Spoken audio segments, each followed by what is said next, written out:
സാഹചര്യം. എന്തായാലും ഈ കേസിൽ ഇപ്പോൾ ഈ ശ്രീലേഖയുടെ വാദം BJP ഏറ്റെടുക്കുമോ എന്നതാണ്. അതല്ലാതെ അതിൽ ഒരു രാഷ്ട്രീയം കാണാതെ പോകുമോ എന്നതും കൂടി പ്രധാനപ്പെട്ട കാര്യമാണ്.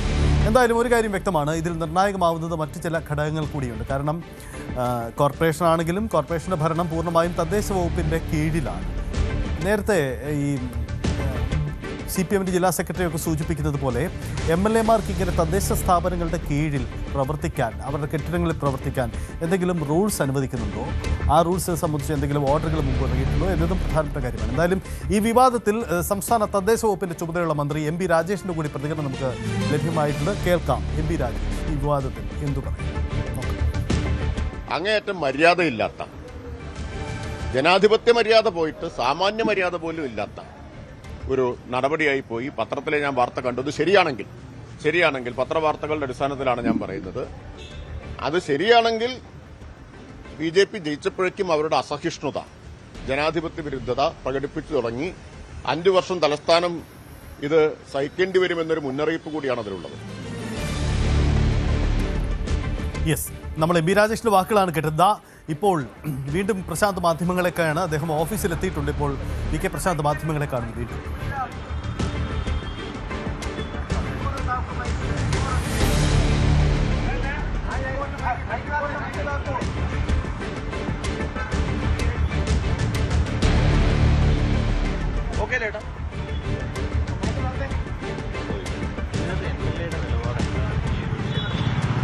ഇല്ല, ഇവിടെ ഇപ്പോൾ നിങ്ങൾ MLA ഓഫീസ് കണ്ടിട്ടുണ്ടാവും. ഇപ്പോൾ കഴിഞ്ഞ 7 വർഷമായിട്ട് ഇവിടെയാണ് പ്രവർത്തിക്കുന്നത്. ഇവിടെ തന്നെയാണ് കൗൺസിലർമാരുടെ ഓഫീസുള്ളത്. ഈ കൗൺസിലറുടെ ഓഫീസ് നേരത്തെ LDFന്റെ കൗൺസിലറായിരുന്ന ശ്രീമതി ബിന്ദു 5 വർഷം ഉപയോഗിച്ചതാണ്. അത് കഴിഞ്ഞ് BJPയുടെ തന്നെ കൗൺസിലർ ശ്രീ മധുസൂദനൻ നായർ, അദ്ദേഹം ഉപയോഗിച്ചതാണ്. അദ്ദേഹത്തിന്റെ തന്നെ ഒരു ലേഡി സ്റ്റാഫ് ഇവിടെ വാർഡ് കമ്മിറ്റി ഓഫീസ് സെക്രട്ടറി ആയിട്ട് ഇവിടെ ഉണ്ടായിരുന്നു. ആ സമയത്തെല്ലാം ഇത് സുഗമമായി നടക്കുകയാണ്. അപ്പൊ ഇപ്പൊ മാത്രം എന്താണ് ഇത് ഒഴിഞ്ഞു കൊടുക്കണമെന്ന് പറയുന്നതിന്റെ ഒരു സാങ്കത്യം? അപ്പൊ ഇവിടെ നൂറുകണക്കിന് ആളുകൾ ദിനം പ്രതി വന്നു പോകുന്ന, ജനങ്ങൾക്ക് വരാനും പോകാനും പറ്റിയ സൗകര്യമുള്ള ഒരു സ്ഥലമാണ്. ഇവിടെ ഒരു കൌൺസിലർ ഓഫീസ് പ്രവർത്തിക്കാനുള്ള എല്ലാ സാഹചര്യവും ഇവിടെ ഒരുക്കിയിട്ടുണ്ട്. 2 ഗേറ്റുകളുണ്ട്, എല്ലാ സംവിധാനവുമുണ്ട്.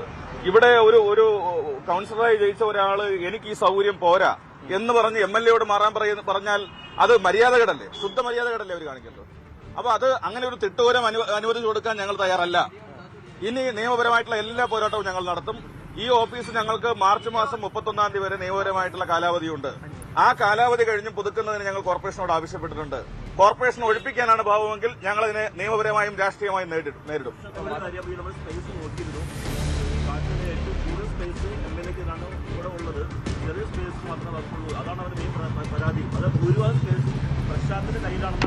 ഞാൻ ചോദിക്കട്ടെ, MLAയെക്കാട്ടി മുകളിലാണോ ഒരു വാർഡ് കൌൺസിലർ?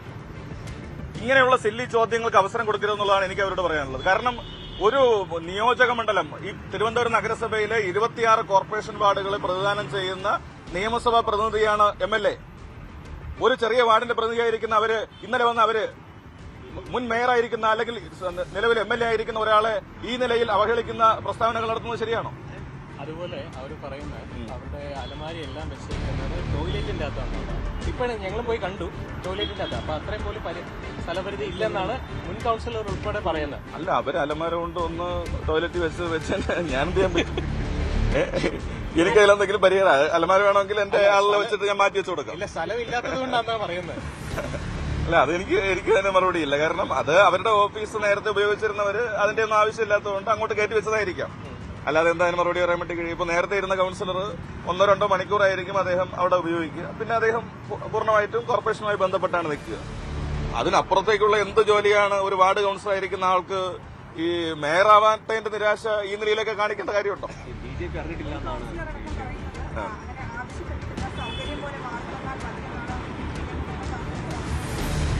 അല്ല, അങ്ങനെയല്ല പറഞ്ഞത്. അതിന്റെ കോൾ റെക്കോർഡിംഗ് കാര്യങ്ങളൊക്കെ നമ്മളിലുണ്ടല്ലോ. അതിന്റെ കാര്യം പറയേണ്ട കാര്യമില്ല. ആവശ്യപ്പെട്ടത് അവർക്ക് ഈ പറഞ്ഞത് തന്നെയാണ്. അസൗകര്യമുണ്ട്, അവർക്ക് ഓഫീസ് ചെറുതാണ്, അത് പോരാ, കുറച്ചുകൂടി സൗകര്യമുള്ള സ്ഥലത്തേക്ക് മാറണം. അതുകൊണ്ട് MLA അവിടെ നിന്ന് മാറണം. മേയർ ആയിരുന്നെങ്കിൽ എനിക്ക് കോർപ്പറേഷൻ ഓഫീസ് ഉപയോഗിക്കാമായിരുന്നു. ഞാൻ നേരത്തെ ഇത് പറഞ്ഞില്ല. മേയർ ആയിരുന്നെങ്കിൽ നേരത്തെ കോർപ്പറേഷൻ ഓഫീസ് ഉപയോഗിക്കാമായിരുന്നു. ഇപ്പൊ അതല്ലല്ലോ സ്ഥിതി എന്ന് പറയുന്നൊരു സ്ഥിതി വന്നു. അപ്പോ ഇത് ശരിയല്ല. നമ്മളിപ്പോ ജനാധിപത്യപരമായി പ്രവർത്തിക്കുന്ന ഒരു സംവിധാനമാണ്. ഇവിടെ MLAയും വിവിധ രാഷ്ട്രീയ കക്ഷികളുടെ കൌൺസിലർമാരും ഒരുമിച്ചിരുന്ന് പ്രവർത്തിച്ചിട്ടുണ്ട്. ജയിച്ചു കഴിഞ്ഞാൽ ജനങ്ങളുടെ എല്ലാവരുടെയും പ്രതിനിധികളല്ലേ നമ്മൾ. അപ്പൊ അങ്ങനെ ഒരു കോർപ്പറേഷനിൽ പോയി കഴിഞ്ഞാൽ BJP-യുടെ കൌൺസിലർമാർക്ക് മാത്രമാണോ കാര്യങ്ങൾ ചെയ്യാൻ വേണ്ടി കഴിയുക? അവിടെ മറുഭാഗത്ത് 50 കൌൺസിലർമാരിരിക്കുകയല്ലേ, അവരുടെ കാര്യങ്ങൾ നിർവഹിക്കട്ടെ. ഞാൻ മേയറായിരിക്കുന്ന സമയത്താണ് ഞാൻ നേരത്തെ നിങ്ങളോട് സൂചിപ്പിച്ചതുപോലെ വാർഡ് കമ്മിറ്റി ഓഫീസ് സംവിധാനം ഉണ്ടാക്കുന്നത് തന്നെ അപ്പോഴാണ്. ഓഫീസ് അനുവദിക്കുന്നത്, വാടക അനുവദിക്കുന്നത്, ഫർണിച്ചർ അനുവദിക്കുന്നത്, കമ്പ്യൂട്ടർ അനുവദിക്കുന്നത്, ഇതെല്ലാം 2015-19 കാലത്തെ മേയർ എന്ന നിലയിൽ അന്ന് നടത്തിയിട്ടുള്ള ഇടപെടലാണ്. അപ്പൊ അതിനെ തുടർന്നാണ് ഓഫീസ് വരുന്നത്. അതിന് മുമ്പ് ഓഫീസ് തന്നെ ഇല്ല. ഏതെങ്കിലും സ്ഥലത്ത് കൌൺസിലർമാർ ഓഫീസ് ഉണ്ടാക്കി സ്വയം ഉണ്ടാക്കിയിരിക്കും. ഇപ്പൊ അതല്ല സ്ഥിതി. കോർപ്പറേഷൻ വാടക കൊടുത്തിരിക്കുകയാണ്. ഞാനും ഇവിടെ വാടകയ്ക്കാണ് എടുത്തിരിക്കുന്നത്. ആ വാടക കൃത്യമായിട്ട് അടച്ചിട്ടുമുണ്ട്. യാതൊരുവിധ നിയമലംഘനവും നടത്തിയിട്ടുമില്ല. ജനങ്ങളെ സംബന്ധിച്ച് ജനങ്ങൾക്ക് ഇതുമായി ബന്ധപ്പെട്ട ഒരു പരാതിയുമില്ല. നന്നായി പ്രവർത്തിക്കുകയാണ്. നിലപാട് എന്താണ്, മാറത്തില്ല എന്നുള്ളതാണോ? അല്ല, അത് ഞാൻ ആദ്യം പറഞ്ഞല്ലോ, 31 വരെ കാലാവധിയുണ്ട്. അതിനു മുമ്പ് ഒഴിപ്പിക്കാനാണ് കോർപ്പറേഷൻ ശ്രമിക്കുന്നതെങ്കിൽ നിയമപരമായും രാഷ്ട്രീയമായും അതിനെ നേരിടും. ഒഴിഞ്ഞു മാറാൻ ഞങ്ങൾ സന്നദ്ധവുമല്ല.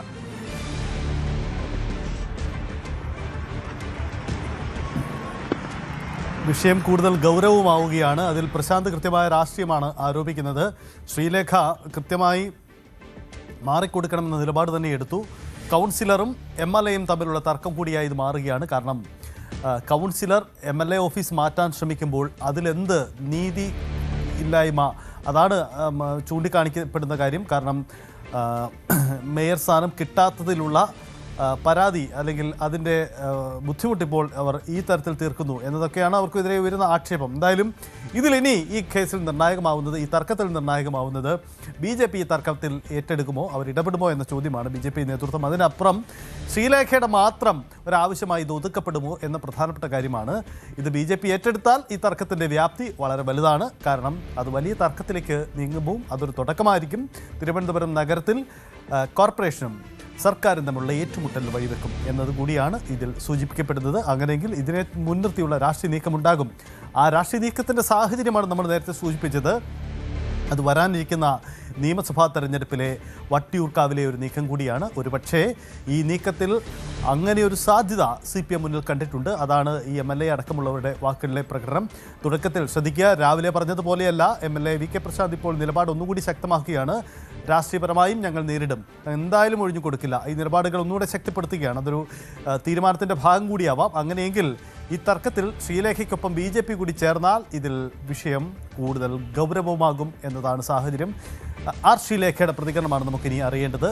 ശ്രീലേഖ എന്ത് രീതിയിലാണ് നിലപാടെടുക്കുന്നത്, ഏത് രീതിയിലാണ് ഇതിൽ പ്രശാന്തുമായുള്ള ആശയവിനിമയം നടന്നിരിക്കുന്നത് എന്ന പ്രധാനപ്പെട്ട കാര്യം കൂടിയാണ്. എന്തായാലും തിരുവനന്തപുരം നഗരത്തിലെ ഓഫീസ് തർക്കം, MLA VK പ്രശാന്ത് വട്ടിയൂർക്കാവ് MLAയുടെ ഓഫീസ് ഒഴിയണമെന്ന ശ്രീലേഖയുടെ ആവശ്യം പുതിയ രാഷ്ട്രീയ വിവാദമാണ്. ഈ വിവാദത്തിൽ ഇരു രാഷ്ട്രീയ നേതൃത്വങ്ങളും ഇടപെടുന്നു എന്നതാണ് സാഹചര്യം. BJP നേതൃത്വത്തിൻ്റെ അഭിപ്രായം, മേയറുടെ അടക്കമുള്ള അഭിപ്രായം കൂടി ഇക്കാര്യത്തിൽ പ്രകടമാണ്. എന്തായാലും 3 മാസം കൂടി കാലാവധിയുണ്ട്. ആ കാലാവധിക്കുള്ളിൽ MLA അവിടുന്ന് ഒഴിപ്പിക്കുക കൗൺസിലിനും അത്ര എളുപ്പമാവാൻ സാധ്യതയില്ല. കാരണം വാടക കരാറുണ്ട് എന്നതായിരിക്കും ചട്ടം. എന്തായാലും ഇതൊരു പുതിയ രാഷ്ട്രീയ വിഷയമാണ് തലസ്ഥാനത്ത്. അതിൽ എന്ത് സംഭവിക്കുമെന്നതും പ്രധാനപ്പെട്ടതാണ്. മുൻ മന്ത്രിയും ഒപ്പം കഴക്കൂട്ടം MLA കടകംപള്ളി സുരേന്ദ്രൻ്റെ വാക്കുകൾ കൂടി നമുക്ക് കേൾക്കാം. ഈ വിവാദം രാഷ്ട്രീയമാവുകയാണ്, ഇടതുപക്ഷം ഏറ്റെടുക്കുകയാണ്. കടകംപള്ളി സുരേന്ദ്രൻ്റെ വാക്കുകൾ.